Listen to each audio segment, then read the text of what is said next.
So the IMF just cut its forecast for India, and the drag are the usual suspects. Your thoughts?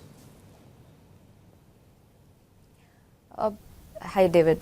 Thanks for this opportunity. IMF did trim India's this year's forecast as well as for 2019. I think for the next year, the forecast was quite optimistic to begin with. So we are not very surprised that it's been brought down. For 2018, it's pretty much in line with what we expect as well. I think it's going to be a story of two halves. First half where base effects are friendly, so you're going to have growth in the 7% handle, high 7%, and thereafter you will see it taper down. So what's going in India's favor? At 7%, it's still the envy of the region. It's pretty strong growth. That's because it's still very much domestic-led. Among the domestic drivers, you've seen consumption and government play a very important role.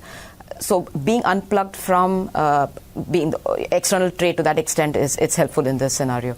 So overall for the year, we are looking for fiscal year 19, we are looking for about 7.2%, going up about 30-40 basis points for fiscal 20.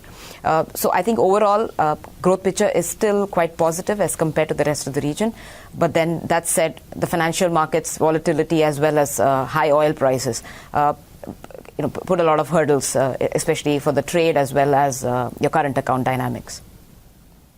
Now, speaking of oil, that bleeds directly into the inflation picture over in India. We just topped 5%, of course, the last reading there on consumer prices. Where does that go?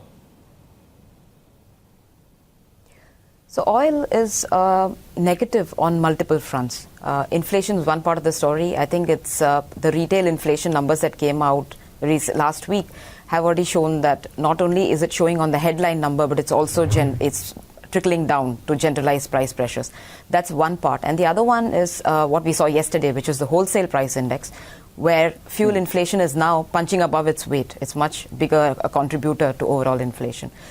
And this being the inflation, and then you have the current account fiscal as well as growth, where high oil prices and persistently high oil prices are both a negative. So certainly we're watching this space very, very closely. Overnight, I think supply talks have brought oil prices back down again. So 70-75 kind of range, I think, is still baked into the markets. But anything higher than that is going to be yet again a negative bolt.